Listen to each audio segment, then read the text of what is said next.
Comrade Macharla Venkata రెడ్డికే మీ vote.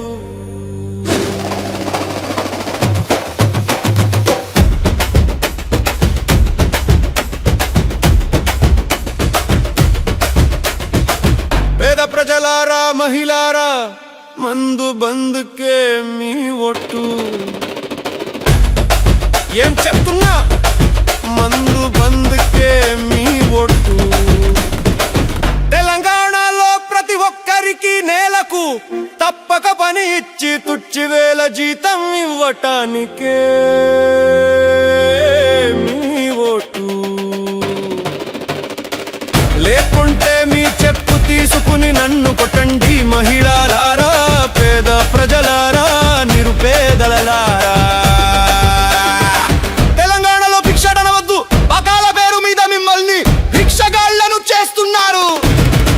ఈ బద్మాష్ BRS, BJP, Congress పక్కా బద్మాష్ గాళ్ళు, సాపండిగాళ్ళు, లుచ్చగాళ్ళు, బట్టెబాజుగాళ్ళు. ఎంతసేపు కేసీఆర్ ను రేవంత్ రెడ్డిని తిట్టడం, కాంగ్రెస్ ను రేవంత్ రెడ్డిని కేటీఆర్ తిట్టడం, ఏ టీవీ చూసినా ఇదే. ముగ్గురే ఉన్నారా? ఈ మూడు పార్టీలే ఉన్నాయా? ఇంకా ఎవరు లేరా?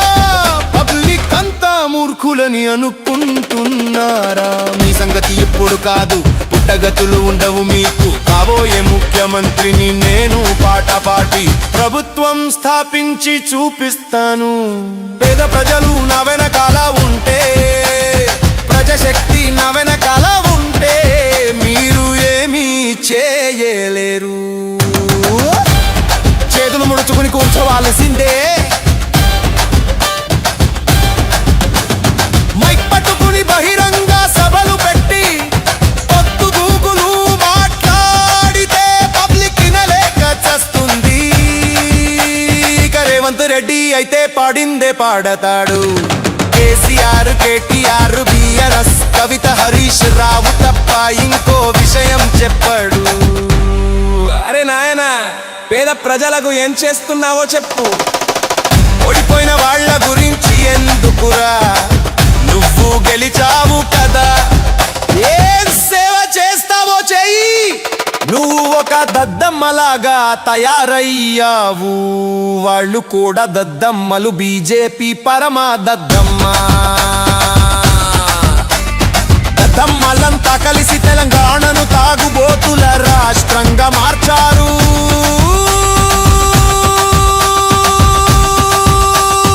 అందుకే నేను మందు బంద్ చేస్తున్నా. ఎవడైనా మందు తాగితే కఠిన చర్యలు తీసుకుంటా. ఆడవాళ్లకు మందు తాగడం ఇష్టం ఉండదు, గతి లేక బలహీనతతో సైలెంట్ గా ఉంటారు. మగవాళ్ళ పెత్తనం కొడతారు, తిడతారు, డామినేట్ చేస్తారు. సంపాదిస్తున్నారనే అహంకారం పెళ్ళాం వంట చేస్తుంది. ఇవాళ్ళు తాగుతారు చికెన్, మటన్, ఈత కళ్ళు, తాటి కళ్ళు, బీరు, బ్రాంది తాగి గొడవలు. కత్తులతో తిట్టుకోవడం, కొట్టుకోవడం, నరుకోవడం. ఏం సమాజం రా నానా, చండాలమైన సమాజం అయ్యేది. సైబరే నేరాలు ఒకవైపు, రాజకీయ దోపిడీ ఒకవైపు, సామాజిక దోపిడీ ఒకవైపు, ఆర్థిక దోపిడీ ఇంకోవైపు.